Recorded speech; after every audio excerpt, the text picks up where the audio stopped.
C'est France 24 qui confirme la dictature de Dramane Ouattara. Frère, on le fait passer pour dictateur maintenant sur France 24. Et le temps, c'est le second de Dieu, chers camarades peu d'Afrique. Le vrai dictateur est connu maintenant dans le monde. On écoute cette vidéo, chers camarades peu d'Afrique, et j'ai décortiqué. Le PPACI, parti de l'ancien président Laurent Gbagbo, conteste l'arrestation d'un de ses cadres, Charles Rodel Dosso. La justice l'accuse d'avoir co-organisé une manifestation interdite en septembre contre la vie chère avec une organisation de la société civile. La correspondance à Abidjan de Julia Guggenheim. Le parti de l'ancien président Laurent Gbagbo, le PPACI, s'est réuni aujourd'hui pour demander la libération immédiate et sans condition de Charles Rodel Dosso, le secrétaire général adjoint en charge de la société civile pour le parti, a été interpellé samedi dernier avant d'être inculpé 2 jours plus tard pour trouble à l'ordre public et atteinte à la sûreté de l'État, une accusation qui vise systématiquement les membres de l'opposition, affirme le parti de Laurent Gbagbo, qui dénonce à la même occasion la dérive dictatoriale des autorités, je les cite.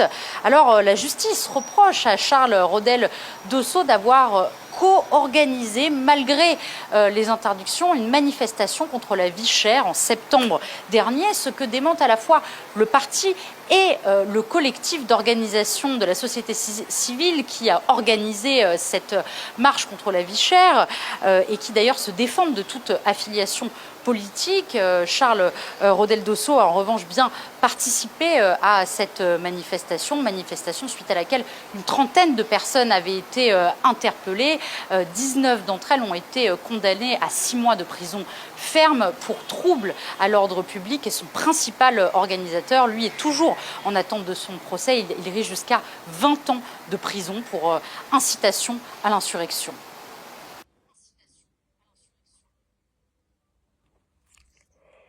Vous entendez, non? Dérive dictatoriale.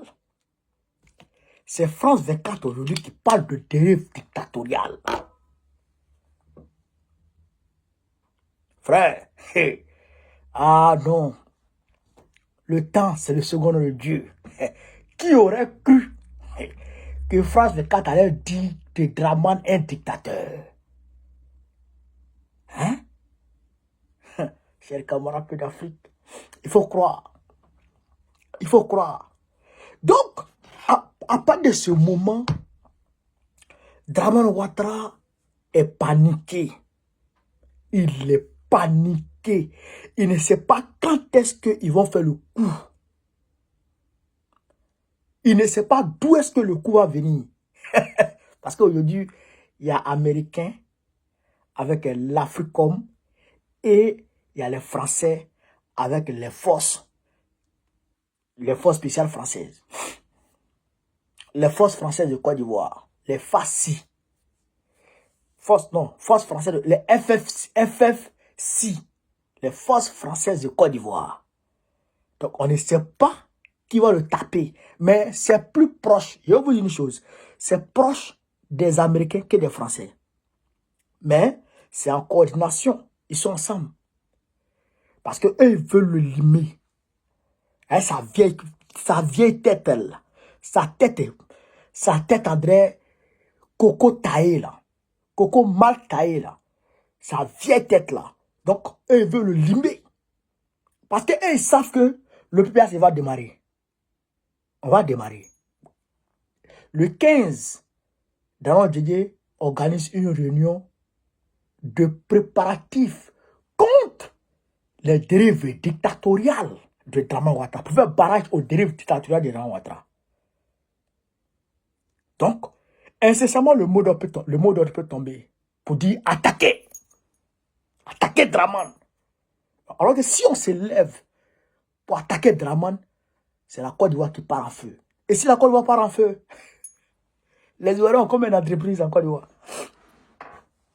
Les Ivoiriens ont combien d'entreprises en Côte d'Ivoire? Les Ivoiriens n'ont pas beaucoup d'entreprises.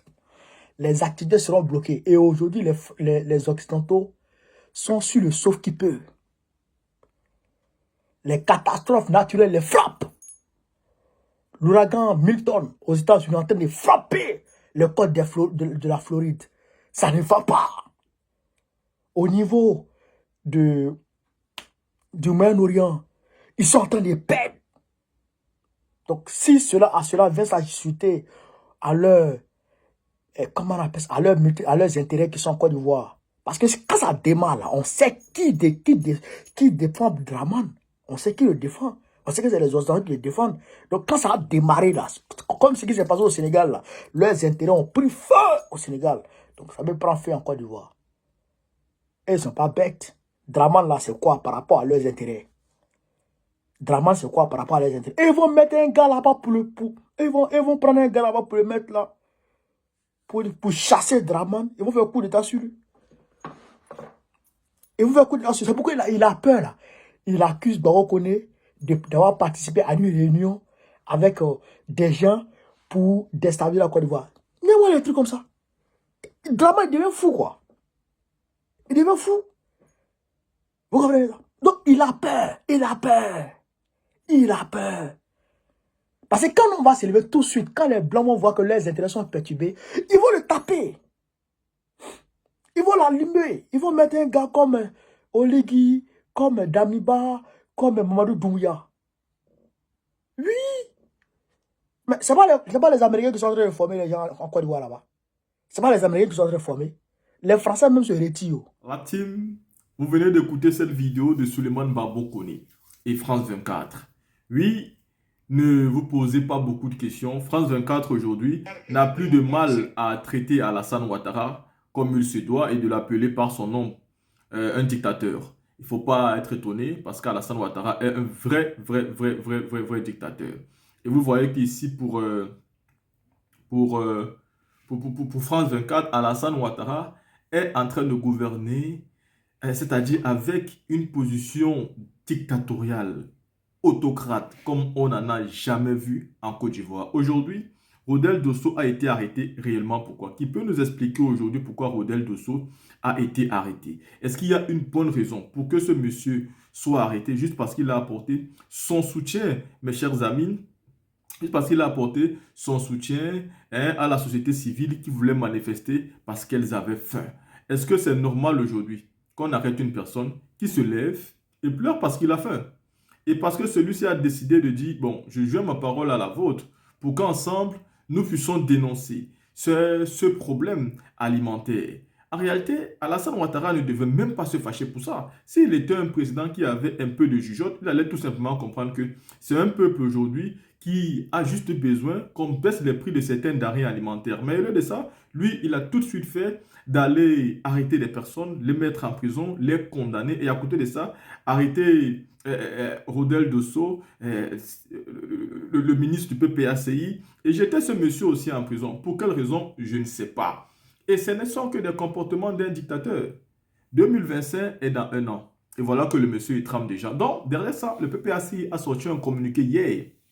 Et le professeur Sébastien Dano Djedje, président exécutif du Parti des peuples africains Côte d'Ivoire, a convoqué une importante réunion ce mardi 15 octobre à 17h30 au siège du PPACI.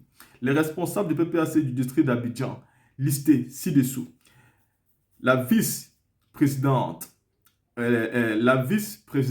exécutive chargée du district d'Abidjan, le secrétaire national des ligues des jeunes, le secrétaire national des ligues des femmes, les secrétaires généraux adjoints, les coordinateurs régionaux et les coordinateurs adjoints, les secrétaires généraux des fédérations accompagnés, chacun par la fédérale de la Ligue des femmes et point focal de la Ligue des jeunes de sa fédération. Et l'ordre du jour de cet échange sera bien préparatif de la mobilisation générale face aux dérives dictatoriales du régime RHDP. Oui, là, vous venez bien de l'écouter. Le PPACI vient de sonner la cloche. La mobilisation générale de tous ces militants. Je vous ai dit, nous sommes à un an de l'élection. Le PPACI lance déjà les hostilités. Vous êtes face à une opposition. Et ça, vous devez être sûr. L'opposition qui est en face de vous ne va pas se laisser faire. C'est vous qui avez cherché et vous-même vous allez recevoir ce que vous avez cherché. Vous avez décidé aujourd'hui de mater les Ivoiriens jusqu'au dernier. Même quand on se lève pour pleurer la famine, au lieu d'avoir pitié, au lieu d'aider, au lieu de trouver quelque chose à dire qui peut apaiser les cœurs, vous arrêtez les gens, vous les jetez en prison. Et ça, par des enlèvements. Et ça, toujours la nuit. Soyez-en sûrs alors. Monsieur Alassane Dramane Ouattara, avec tout son gouvernement, parce qu'il faut savoir, Alassane Ouattara a dit à ces gens, faites tout ce que vous pouvez faire pour qu'on garde le pouvoir. Faites tout ce que vous pouvez faire pour qu'on garde le pouvoir. S'il faut tuer, tuer. S'il faut armer, armer. S'il faut massacrer, massacrer. S'il faut arrêter, arrêter pour qu'on garde le pouvoir. Voilà pourquoi ce régime se comporte vraiment comme des voyous. Ils n'ont pas de limite. Tant que ça leur permet de garder le pouvoir, ils vont faire tout ce qu'ils veulent. Et aujourd'hui, le PPACI vient de sonner une sonnette d'alarme pour dire, voici, nous allons lancer une mobilisation générale. Maintenant, ça sera au tour des autres partis de l'opposition de comprendre ce qui est en train de se passer et de se mettre à rang serré pour imposer à Alassane Ouattara quelque chose. S'ils ne sont pas d'accord, ça leur regarde. La team, le PPACI est en marche pour les élections de 2025.